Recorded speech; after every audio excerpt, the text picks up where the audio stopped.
ஹிந்தியில் நமக்கு முன்னால் இருக்கிறவங்க சம வயதும் நமக்கு வயதுக்கு கீழானவங்களும் இருந்தால், சின்னவங்களாகவும் இருந்தால் தூ எனவும், சம வயதுடையவர்களாக இருந்தால் தும் எனவும், நம்மளை விட பெரியவங்களாக இருந்தால் ஆப் எனவும் சொல்லணும்னு நம்ம பார்த்தோம். ஆ, ஜா, பட், லிக், தேக் என்பதற்கு அர்த்தம் நமக்கு தெரியும். மறுபடியும் சொல்கிறேன். வா, போ, படி, எழுது, பாரு. தூ என்கிற சொல் சொல்லும் பொழுது நீங்கள் ஆவோட நான் சேர்த்து ஆனா எனவும் சொல்லலாம், அல்லது நான் இல்லாமல் வெறுமனே ஆ அப்படின்னு சொன்னாலும் போதும். ஆனால் தும் சேர்த்தும் பொழுது ஆவோ, ஜாவோ என நீங்கள் சொல்ல வேண்டும்.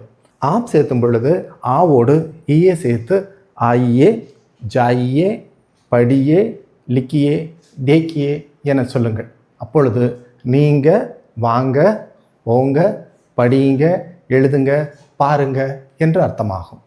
தூ என்பது சற்று மரியாதை குறைவானதாகவும் மரியாதை இல்லாத ஒரு சொல்லாகவும், தும் என்பது சற்றே மரியாதையோடு பேசுவதாகவும், ஆப் என்பது மரியாதையோடு பேசுவதாகவும் நீங்கள் கருதலாம்.